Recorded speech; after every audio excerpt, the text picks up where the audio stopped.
விடுதலை புலிகள் அமைப்பின் சில பகுதிகள் ஐரோப்பிய நாடுகளில் செயற்படுகின்றன. இலங்கையை விட்டு வெளியேறிய நீதிபதி சரவணராஜா புதிய காரணத்தை கண்டுபிடித்த புலனாய்வுத்துறை.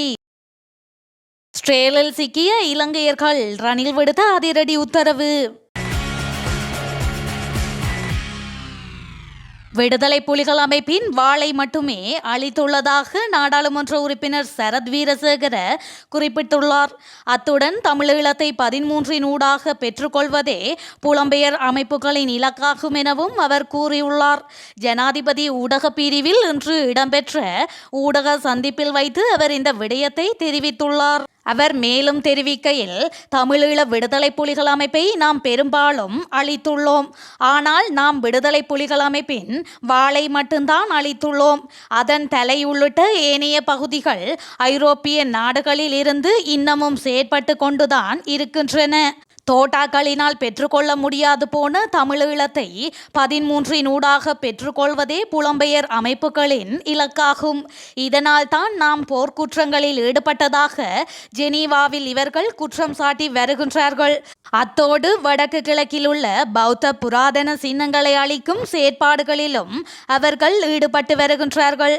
யுத்தத்திற்கு பின்னர் 12,422 விடுதலை புலி உறுப்பினர்களை நாம் புனர்வாழ்வளித்து சமூக மயமாக்கியுள்ளோம். பயங்கரவாதத்தை நாம் கட்டமைப்பு ரீதியாக இல்லாதொழித்தாலும் அவர்களின் ஈழக்கனவு இன்னமும் இருப்பதனால் எமக்கு இன்னமும் அச்சுறுத்தலான சூழல் தொடர்ந்து கொண்டுதான் இருக்கின்றது. இந்த நிலையில்தான் மீண்டும் விடுதலை புலிகள் அமைப்பு தலை தூக்கி வருவதாக இந்தியாவில் இருந்து எமக்கு புலனாய்வு தகவல் ஒன்று கிடைத்துள்ளது. இது தொடர்பாக இராணுவ புலனாய்வு துறையினர் ஆராய்ந்து வருகின்றனர் என்று மேலும் அவர் குறிப்பிட்டுள்ளார்.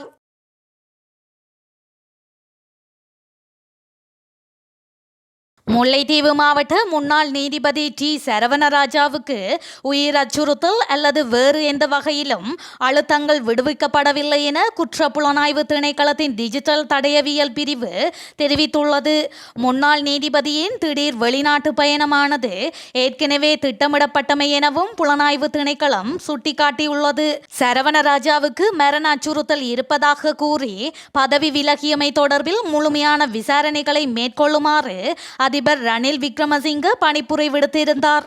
அதன்படி சம்பவம் தொடர்பில் விசாரணை நடத்துமாறு காவல்துறை அதிபருக்கு பொது பாதுகாப்பு அமைச்சர் திரு திரன் அலஸ் வழங்கிய உத்தரவின் பிரகாரம் இந்த விசாரணை நடத்தப்பட்டது.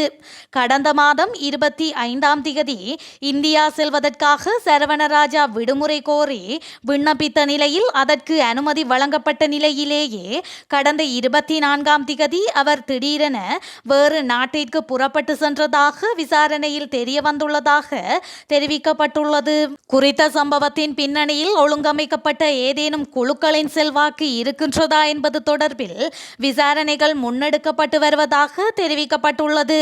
நீதிபதி சரவணராஜா தனக்கு கொலை மிரட்டல் விடுக்கப்பட்டமை தொடர்பில் நீதித்துறை சேவைகள் ஆணைக்குழுவிற்கு முறைப்பாடுகள் எதையும் பதிவு செய்யவில்லை.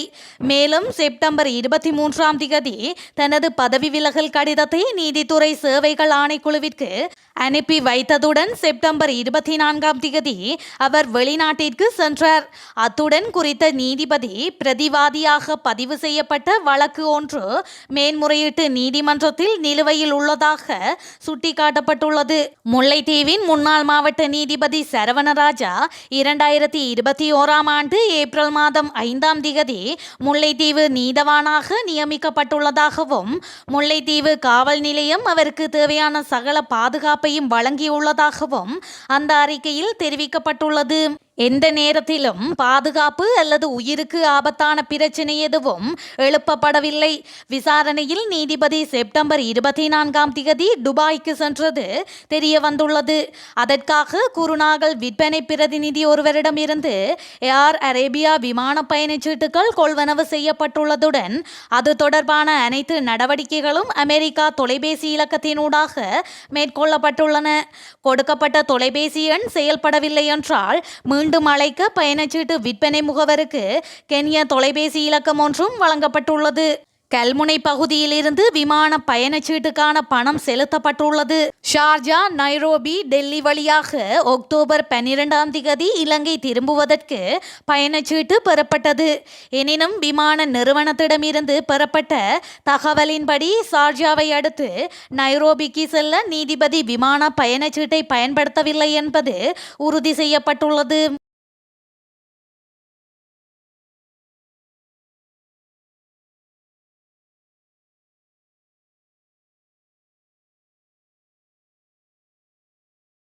பரஸ்பர துப்பாக்கிச் சூட்டில் பாதாள குழு உறுப்பினர் ஒருவர் சுட்டு படுகொலை செய்யப்பட்டுள்ளதாக தெரிவிக்கப்படுகின்றது. தெல்வத்த மீட்டியகொட பிரதேசத்தில் இடம்பெற்ற துப்பாக்கிச் சூட்டில் படுகாயமடைந்த நபர் பலப்பிட்டிய வைத்தியசாலையில் சேர்க்கப்பட்ட போது உயிரிழந்துள்ளார். இவ்வாறு உயிரிழந்துள்ள நபர் 42 வயதுடைய குடும்பஸ்தர் என்று போலீசார் தெரிவித்துள்ளனர். குறித்த பிரதேசத்தில் உள்ள வீடொன்றில் பாதாள குழு உறுப்பினர் ஒருவர் பதுங்கி இருக்கின்றார் என்று கிடைத்த ரகசிய தகவலை அடுத்து போலீஸ் விசேட அதிரடிப்படை அதிகாரிகள் அந்த இடத்திற்கு சென்றுள்ளனர். அப்போது வீட்டில் பதுங்கியிருந்த சந்தேக நபர் துப்பாக்கியால் போலீஸ் விசேட அதிரடிப்படையினரை நோக்கி சுட்டுள்ளார்.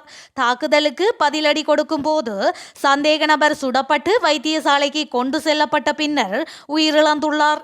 இவ்வாறு உயிரிழந்த நபர் அண்மையில் காலி கராகொட பிரதேசத்தில் இனந்தெரியாத இருவரால் சுட்டுக் கொல்லப்பட்ட முன்னாள் போலீஸ் பரிசோதகர் தெடிமுனி பாலேந்திர சிங்கவின் கொலை சம்பவத்தின் சந்தேக நபர் என்றும் போலீசார் மேலும் தெரிவித்துள்ளனர்.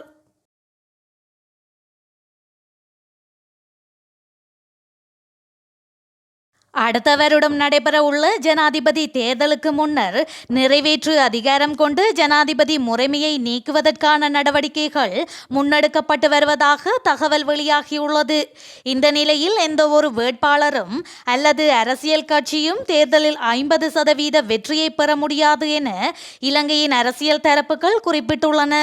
ஏற்கனவே இது தொடர்பில் ஜனாதிபதி ரணில் விக்ரமசிங்கவினால் இது தொடர்பான கலந்துரையாடல்கள் இடம்பெற்றுள்ளதாகவும் அமைச்சர் விஜயதாச ராஜபக்ஷ தேர்தல் முறைமையை மாற்றுவதற்கான அமைச்சரவை பத்திரத்தை தயாரித்துள்ளதாகவும் தெரிவிக்கப்பட்டுள்ளது.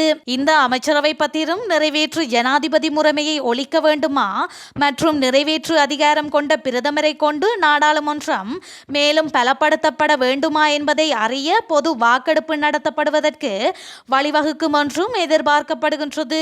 தற்போதைய அரசாங்கம் நிறைவேற்று ஜனாதிபதியுடன் தொடர்வதற்கான ஆணையின் பேரில் தெரிவு செய்யப்பட்டுள்ளதால் குறைந்தபட்சம் 2025 பொது தேர்தல் முடியும் வரையாவது நிறைவேற்று ஜனாதிபதி முறை தொடர வேண்டும் என்பதே பொதுஜன பெரமுனவின் கருத்தாகும். நிறைவேற்று அதிகார முறை ஒழிக்கப்பட வேண்டுமானால் அதனை 2025 பொது தேர்தலுக்கு பிறகு புதிய அரசாங்கம் அமைந்தவுடன் மேற்கொள்ள முடியும் என்று அந்த கட்சி குறிப்பிட்டுள்ளது. அதே நேரம் நிறைவேற்று அதிகாரம் கொண்ட ஜனாதிபதி முறைமையை ஒழிக்க வேண்டும் என்று எப்போதும் கூறி வரும் மக்கள் விடுதலை முன்னணியும் இந்த யோசனை நாடாளுமன்றத்துக்கு வரும்போது அதனை எதிர்க்கும் என்று தெரிவிக்கப்பட்டுள்ளது. இதற்கிடையில் தேர்தல் சீர்திருத்தம் தொடர்பான அமைச்சரவை பத்திரம் வந்ததும் அரசியல் சூழல் சரியாக இருந்தால் ஜனாதிபதியுடன் பொது வாக்கெடுப்பு நடத்துவது குறித்து பேச்சுவார்த்தை நடத்தப்படும் என அரசாங்கத்தின் சிரேஷ்ட நாடாளுமன்ற உறுப்பினர்கள் தெரிவித்துள்ளனர். சட்டப்படி பொது வாக்கெடுப்புக்கு குடியரசுத் தலைவர் மட்டுமே அழைப்பு விடுக்க முடியும். சர்வஜன வாக்கெடுப்பு முடிவுகளின் அடிப்படையில் நிறைவேற்று அதிகாரம் கொண்ட ஜனாதிபதி முறைமையை ஒழிப்பதற்கான 3/2 பெரும்பான்மையை பெறுவதற்கு இந்த விடயம் நாடாளுமன்றில் சமர்ப்பிக்கப்படும். இது நடந்தால் 2024 நவம்பரில் நடைபெறும் என்று எதிர்பார்க்கப்படும் ஜனாதிபதி தேர்தல் ஒத்திவைக்கப்படலாம்.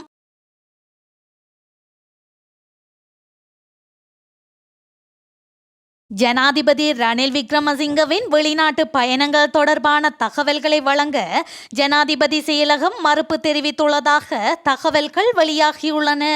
ஜனாதிபதியின் வெளிநாட்டு விஜயங்கள் தொடர்பான தகவல்களை பெற்றுக்கொள்ளும் நோக்கில் ஊடகவியலாளர் ஒருவரால் ஜனாதிபதி செயலகத்திடம் தகவலறையும் சட்டத்தினூடாக கோரிய போதே ஜனாதிபதி செயலகம் இந்த மறுப்பு அறிக்கையை அனுப்பியுள்ளது.